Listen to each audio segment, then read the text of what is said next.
स्वागत है आपका कसक स्टडी सेंटर में। भारत के दुश्मनों के बुरे दिन शुरू हो गए हैं। फिर चाहे दुश्मन पड़ोस में हो या फिर दूर, सबका इलाज शुरू हो गया है। दूर की बात करें तो कनाडा में जस्टिन ट्रूडो शासन का अंत हो चुका है। खालिस्तानी भी आखिरी सांसें गिन रहे हैं। मगर असली खेल तो पड़ोस में हुआ है।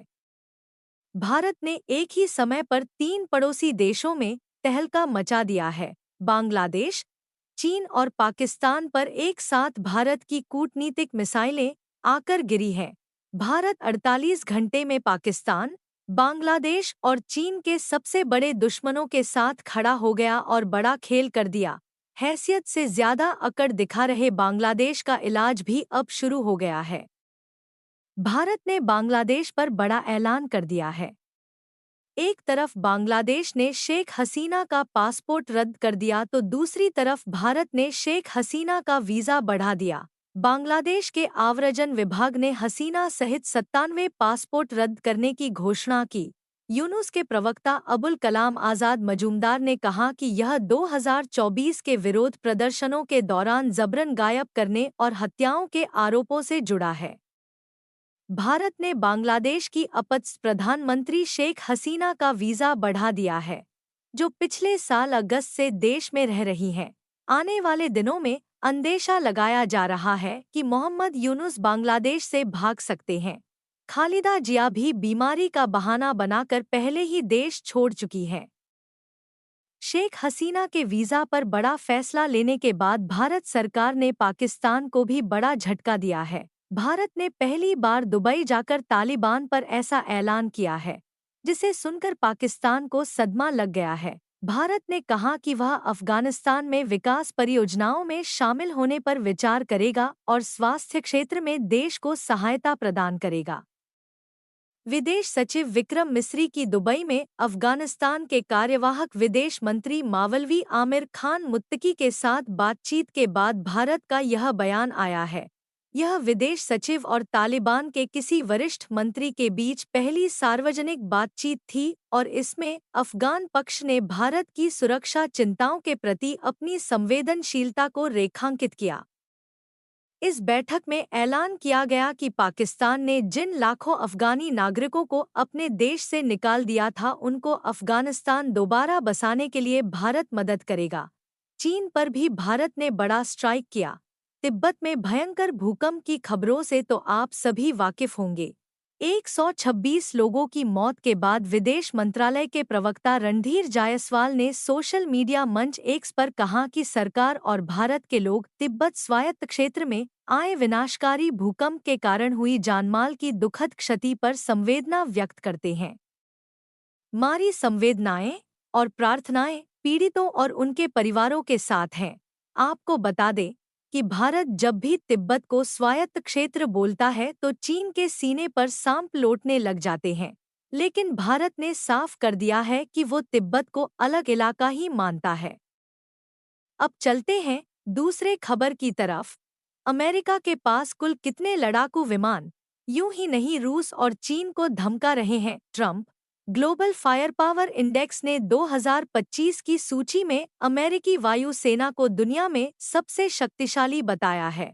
अमेरिका के पास कई तरह के लड़ाकू विमान हैं, जो हवा में उसकी ताकत को प्रदर्शित करते हैं। अमेरिका के पास कुल 13,043 विमान हैं, जिनमें से 1,790 लड़ाकू विमान और 889 हमलावर विमान हैं।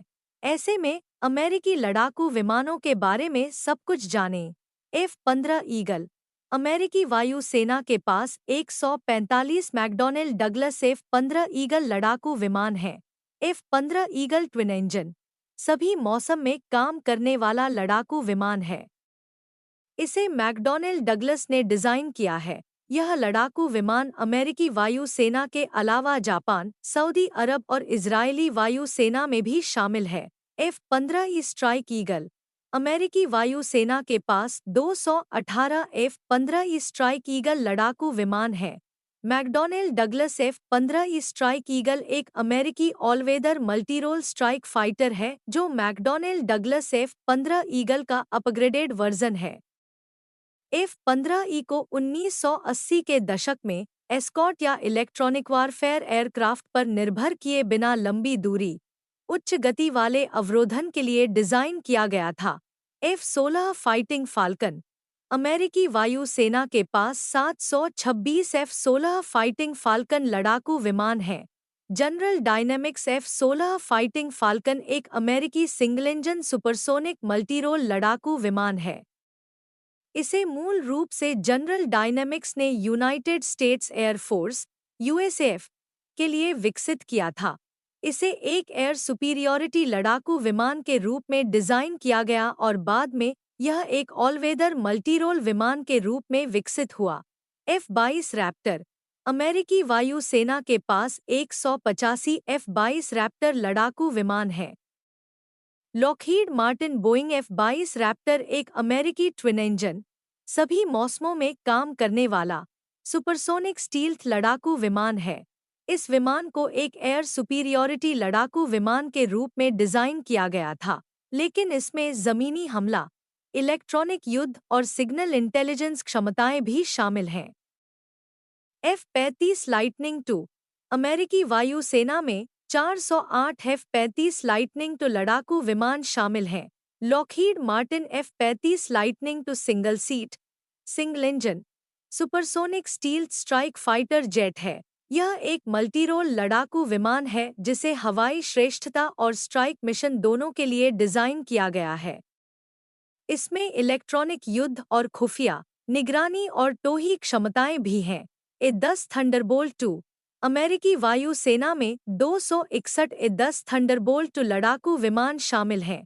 Fairchild Republic A-10 Thunderbolt II एक single seat, twin turbofan, straightwing, subsonic attack aircraft है। इसे फेयरचाइल्ड रिपब्लिक ने United States Air Force (USAF) के लिए विकसित किया है। यह विमान 1977 से अमेरिकी वायु सेना में शामिल है। B-1 lancer. अमेरिकी वायु सेना में 45 B-1 लांसर बॉम्बर शामिल हैं। रॉकवेल B-1 लांसर एक सुपरसोनिक वेरिएबल स्वीप विंग, भारी बमवर्षक है जिसका इस्तेमाल यूनाइटेड स्टेट्स एयर फोर्स द्वारा किया जाता है। इसे बोन उपनाम दिया गया है। 2024 तक यह B-2 स्पिरिट और B-52 स्ट्रैटोफोर्ट्रेस के साथ यूनाइटेड स्टेट्स एयर फोर्स के 3 रणनीतिक बमवर्षकों में से एक है। B-2 spirit. अमेरिकी वायु सेना में 20 B-2 स्पिरिट बमवर्षक विमान हैं। नॉर्थरॉप B-2 स्पिरिट को स्टील्थ बॉम्बर के नाम से भी जाना जाता है। यह एक अमेरिकी भारी रणनीतिक बमवर्षक है जिसमें कमंजर आने वाली स्टील्थ तकनीक है। इसे दुश्मन के शक्तिशाली एयर डिफेंस को चकमा देने के लिए बनाया गया है। B-52।